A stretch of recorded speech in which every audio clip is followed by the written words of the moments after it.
Hello friends, ಎಲ್ರಿಗೂ ನಮಸ್ಕಾರ. ಇವತ್ತು ಸ್ಟ್ರೀಟ್ ಸ್ಟೈಲಲ್ಲಿ ಹೇಗೆ ಸ್ಯಾಂಡ್ವಿಚ್ ಮಾಡೋದು ಅಂತ ಹೇಳ್ಕೊಡ್ತೀನಿ. ಮಕ್ಕಳಿಗೆ ತುಂಬ ಇಷ್ಟ ಆಗುತ್ತೆ. ಔಟ್ಸೈಡ್ ಫುಡ್ ತಿನ್ನೋದಕ್ಕಿಂತ ಮನೆಯಲ್ಲಿ ಮಾಡಿಕೊಟ್ರೆ ಆರೋಗ್ಯ ಕೂಡ ತುಂಬ ಚೆನ್ನಾಗಿರುತ್ತೆ. ಮಕ್ಕಳು ಕೂಡ ತುಂಬ ಇಷ್ಟಪಟ್ಟು ತಿಂತಾರೆ. ಒಂದು 5 to 10 ಮಿನಿಟ್ಸ್ ಒಳಗಡೆ ಇದನ್ನು ಈಸಿಯಾಗಿ ಸಂಜೆ ಸ್ನ್ಯಾಕ್ಸ್ ಆಗಿ ಮಾಡಿಕೊಡ್ಬೋದು ಮಕ್ಕಳಿಗೆ. ಓಕೆ, ಇವಾಗ ಅದಕ್ಕೆ ಬೇಕಾಗಿರೋ ಇಂಗ್ರೀಡಿಯೆಂಟ್ಸ್ ನೋಡೋಣ. 1 ಕಪ್ ಈರುಳ್ಳಿ, tomato, capsicum, carrot, black pepper powder, ಸ್ವಲ್ಪ ಚಾಟ್ ಮಸಾಲ ಹಾಕ್ಕೊತಾ ಇದ್ದೀನಿ. ಇದಕ್ಕೆ ಚಿಲ್ಲಿ ಪೌಡರು ಸ್ವಲ್ಪ ಒಂದು ಅರ್ಧ ಟೇಬಲ್ ಸ್ಪೂನ್ ಹಾಕ್ಕೊತಾ ಇದ್ದೀನಿ. ಸ್ವಲ್ಪ ಸಾಲ್ಟ್ ಹಾಕ್ಕೊಂಡಿದ್ದೀನಿ. ನಿಮಗೆ ಟೇಸ್ಟ್ ನೋಡಿ ಹಾಕ್ಕೊಳ್ಳಿ ಸಾಲ್ಟನ್ನ. ಮತ್ತು ಇದಕ್ಕೆ ಸ್ವಲ್ಪ ಮಯೋನೀಸ್ನ ಹಾಕ್ಕೊತಾ ಇದ್ದೀವಿ. ಮಯೋನೀಸ್ ಹಾಕಿದ್ರೆ ತುಂಬ ಟೇಸ್ಟ್ ಚೆನ್ನಾಗಿರುತ್ತೆ ಫ್ರೆಂಡ್ಸ್. ಮಯೋನೀಸ್ನ ಮನೇಲೂ ಕೂಡ ಮಾಡ್ಬೋದು. ನಾನು ನೆಕ್ಸ್ಟ್ ವಿಡಿಯೋದಲ್ಲಿ ಹೇಗೆ ಮಾಡೋದು ಅಂತ ಹೇಳ್ಕೊಡ್ತೀನಿ. ಓಕೆ, ಇವಾಗ ಇದನ್ನು ಮಿಕ್ಸ್ ಮಾಡ್ಕೊಳ್ಳೋಣ ನೀಟಾಗಿ.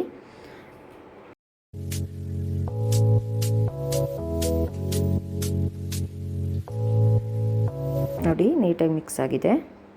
ತವನ ಬಿಸಿಗಿಟ್ಬಿಟ್ಟು ಸ್ಲಿಮ್ಮಲ್ಲಿ ಇಟ್ಕೊಂಡು ಬ್ರೆಡ್ನ ಸ್ವಲ್ಪ ಲೈಟಾಗಿ ಎರಡೂ ಕಡೆ ಬಿಸಿ ಮಾಡ್ಕೊಳ್ಳೋಣ. ಇವಾಗ ನೋಡಿ, ಎರಡೂ ಸೈಡು ಬಿಸಿ ಆಗ್ತಾಯಿದೆ. ಸ್ವಲ್ಪ ಲೈಟಾಗಿ ಮಾಡ್ಕೋಬೇಕು ಫ್ರೆಂಡ್ಸ್. ನೋಡಿ, ಇವಾಗ ತುಂಬ ಚೆನ್ನಾಗಿ ಬಿಸಿ ಆಗ್ತಿದೆ. ಇದು ನಾವು ಸ್ವೀಟ್ ಬ್ರೆಡ್ನ ತೊಗೊಂಡಿರೋದು, ಬೇಕ್ರಿಯಲ್ಲಿ ಸಿಗುತ್ತಲ್ಲ ಅದು. ನೀವು ಬೇಕಂದರೆ ಸಾಲ್ಟ್ ಬ್ರೆಡ್ನ ಯೂಸ್ ಮಾಡ್ಬೋದು. ಸಾಲ್ಟ್ ಬ್ರೆಡ್ಡು ತುಂಬ ಟೇಸ್ಟಿ, ಇನ್ನೂ ಚೆನ್ನಾಗಿ ಬರುತ್ತೆ. ಓಕೆ, ಇವಾಗ ನೋಡಿ ಎರಡು ಸೈಡ್ ಬಿಸಿ ಆಗಿದೆ. ನೋಡಿ, ನೀಟಾಗಿ ಬಿಸಿ ಆಗಿದೆ. ಈಗ ನಾವು ಇದಕ್ಕೆ ಪಿಜ್ಜಾ ಟಾಪಿಂಗ್ ಹಾಕ್ಕೊಳ್ಳೋಣ. ನೋಡಿ, ಇದು ಪಿಜ್ಜಾ ಟಾಪಿಂಗು ಆಪ್ಷನಲ್. ಇದು ಬೇಕಂದರೆ ಹಾಕ್ಕೊಳ್ಳಿ. ಕೆಲವ್ರ ಹತ್ರ ಇರುತ್ತೆ, ಕೆಲವು ಮನೆಯಲ್ಲಿ ಇರಲ್ಲ. ಇದು ಔಟ್ಸೈಡ್ ಸಿಗುತ್ತೆ. ಓಕೆ, ಇದ್ದರೆ ಹಾಕ್ಕೊಳ್ಳಿ, ಇಲ್ಲಾಂದರೆ ಅದು ಇಲ್ಲಾಂದ್ರೂ ತುಂಬ ಚೆನ್ನಾಗಿರುತ್ತೆ ಫ್ರೆಂಡ್ಸ್. ಇವಾಗ ನಾವೇನು ಸ್ಟಫಿಂಗ್ ಮಾಡ್ಕೊಂಡಿದ್ವಲ್ಲ ಅದನ್ನು ಇದಕ್ಕೆ ಹಾಕೋತಾ ಇದ್ದೀನಿ. ಇವಾಗ ಇದು ಕಲ್ಲರು ಸ್ವಲ್ಪ ರೆಡ್ಡಿಶ್ ಆಗಿರೋದು, ಯಾಕೆಂದರೆ ನಾನು ಚಿಲ್ಲಿ ಪೌಡರ್ ಯೂಸ್ ಮಾಡಿದ್ದೀವಿ. ನೀವು ಫ್ಲೆಕ್ಸ್ ಕೂಡ ಯೂಸ್ ಮಾಡ್ಬೋದು. ನೋಡಿ, ನಾನು ಹಾಕ್ಕೋತಾ ಇದ್ದೀನಿ. ಫ್ಲೆಕ್ಸ್ ಕೂಡ ಯೂಸ್ ಮಾಡ್ಬೋದು. ಇವಾಗ ಇದನ್ನು ತವಾ ಮೇಲೆ ಸ್ಲಿಮ್ಮಲ್ಲಿ ಇಟ್ಕೊಂಡೆ ಬಿಸಿ ಮಾಡಬೇಕು ಫ್ರೆಂಡ್ಸ್.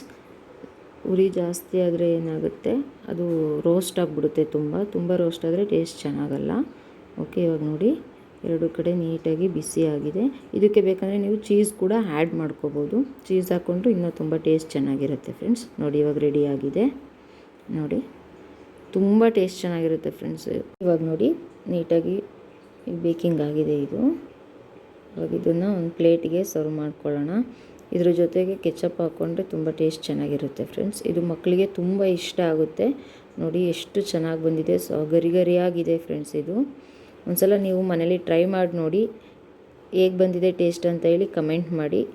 ತುಂಬ ಈಸಿಯಾಗಿ ಮಾಡ್ಬೋದು. ಏನಿಲ್ಲ ಅಂತಂದ್ರೂ ಇರೋದ್ರಲ್ಲೇ ಮಾಡೋದನ್ನ ಹೇಳ್ಕೊಡಿದ್ದೀನಿ. 5 to 10 ಮಿನಿಟ್ಸಲ್ಲಿ ಇದಾಗುತ್ತೆ. ನೋಡಿ, ಎಷ್ಟು ತುಂಬ ಚೆನ್ನಾಗಿದೆ. ಮಕ್ಕಳಿಗೆ ತುಂಬ ಇಷ್ಟ ಆಗುತ್ತೆ ಫ್ರೆಂಡ್ಸ್. ಇದು ಒಂದ್ಸಲ ಟ್ರೈ ಮಾಡಿ ನೋಡಿ.